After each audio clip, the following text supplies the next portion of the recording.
Steiner va començar a pujar el Tourmalet amb un cotxe, però finalment el camí no podia seguir, hi havia molta neu, molt de vent, no era com aquest camí de la serralada litoral pel qual jo pedalo ara, no.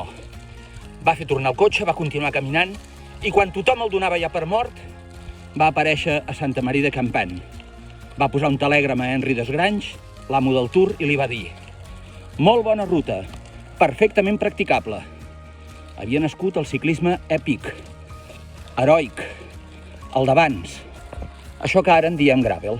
Això és el que trobareu a En bici de gravel per Catalunya. 20 rutes per 25 comarques on l'aventura, la solitud, els camins desconeguts i aquesta sensació de el ciclista davant de l'espectacle de la natura com a únic rival ens reconfortarà, ens agradarà més, ens portarà per aquells camins d'abans del ciclisme, de quan era realment una aventura. En bici i gravel per Catalunya.